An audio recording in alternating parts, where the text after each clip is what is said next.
JordsWoodShop is sponsored by Minimax and by I Would Like. Check out their products at iwouldlike.com.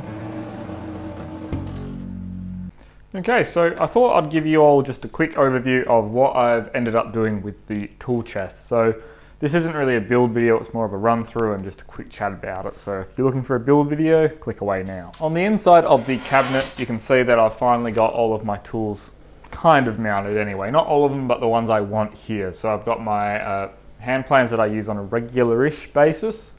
I've got all of my squares here. I've got the cabinet scraper, the Veritas saw. This is the cross cut. My rip saw is missing in action, but once I find it, that will be sitting next to it.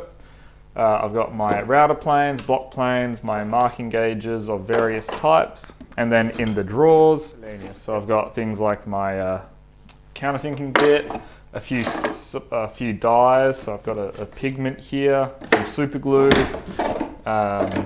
my spoke shaves, and just a few small things. And then of course on the door, as there's quite a bit of hollow space here, I thought I'd put my main set of chisels up here, so the Stanley Sweethearts, and I've also got a ruler, and I'll probably put a few more things on there. So I'll move the camera, I'll zoom in, and I'll show you how I got these hand planes to stay in the case, because obviously they have to be dead up and down to fit, and also a few of the other details. Now for the hand planes to sit in here, they have to be laying dead up against the back, otherwise the door won't close. And obviously if you do that without some sort of way of securing it, the planes would just fall out backwards like so.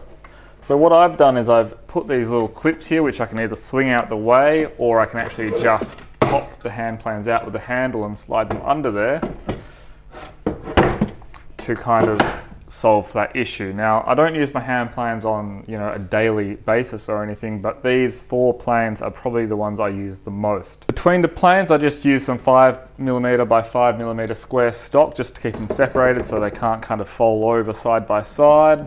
And on these smaller planes, I actually made them pretty tight, so you can see that the friction kind of holds it in there as it is. So pretty happy with the way the planes are mounted. Up above it all is my card scraper or my cabinet scraper, and I'm not completely happy with the way this is sitting. So currently it's just on 2 screws and it does the job, but I can come up with something a little bit prettier.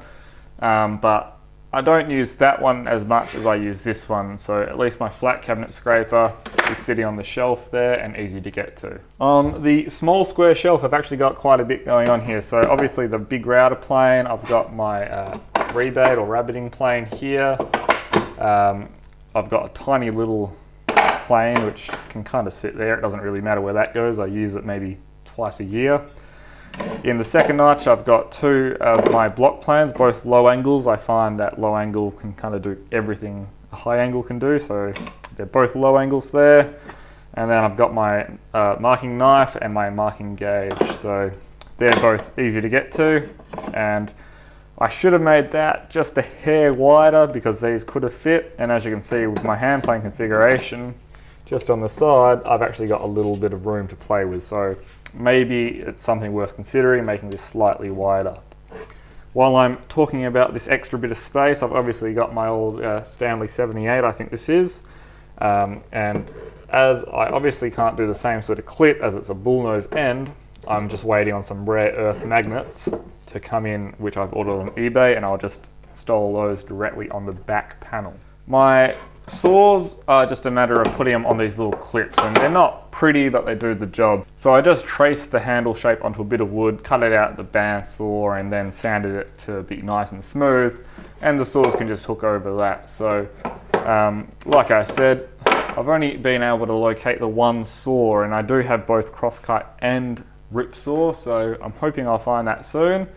And once I find that, it will just be right next to it, and both my saws will be there, which I use on a regular basis.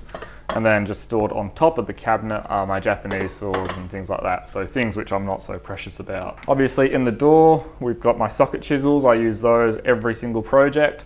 And when I've got a bit more time, I'm probably going to get a swing out section here. So I'll move them from the door to in here, which can just swing open. But like I said, that's not a huge priority for me. I really like having these little drawers because it means you can't put too much in there, but there's just a few things which I'm using. So I've got a pigment, I've got, you know, a belt clip, which will probably be handy one day for something, I don't know what. Some super glue, I've been working on some light boxes recently, so I've got some bits I was using from that. And I've even got some skateboard wheels for some reason, but hey, nothing too big, so it's easy to get through. And on the bottom side, I've got my 2 spoke shapes, which I may relocate up here one day, but for now, I'm happy leaving them in a drawer because I don't use them all that often at all. I got some Z clips here, some Araldite. So just things which are handy and don't really have anywhere else to go. Okay, so that's how I've got it set up, and it seems to be working for me quite well, but everything is just screwed in or tacked in with some brad nails in the case of these hand plane dividers. So if I change my mind, I just have to take away those screws and I can reconfigure it however I like, but I don't see it changing too much. Obviously, I've still got some room up here, which I still, you know, can play with. And if I do need more space in the future, there's things I can do, like change my saw from being flat to on the sides like that, and have swing out things for chisels and all that sort of stuff. But for now, I'm pretty happy with the way it's looking. As far as the design goes, I'm overall pretty happy with it. There's nothing I think needs any changing. The door style, I would probably just do a normal frame and panel if I was to do it again, as this is a pain in the butt. But really, everything works, and the only downside to the build was it took a really long time because of work and other various things that kept coming up. So when I started building this, I really didn't intend on it taking several months for me to go from start to finish, but that's what happens every now and again. So there's a few things which I got to, which was like, oh, how did I plan on doing this again? And it took me a little bit of figuring out to remember my initial thought process when I was designing the piece. But in the end, we got there and nothing is too bad. So it feels really good to be able to say that this project is finally done, because I do want to just focus my attention onto doing some new furniture builds. In fact, the next build I'm doing is going to be a queen size bed for myself, because I am sick of sleeping on a floor. I used to have a frame which I got rid of because I thought, oh, I'll build myself a bed frame in the next week or two, and that never happened. So I'll be starting that this week, and then I've also got a few storage things in the new workspace which I need to get sorted, so there'll probably be a few videos as well. Like always, thanks for watching. Click the thumbs up button and leave a comment below and let me know what you think of the tool cabinet here, and like always, I'll see you in the next video.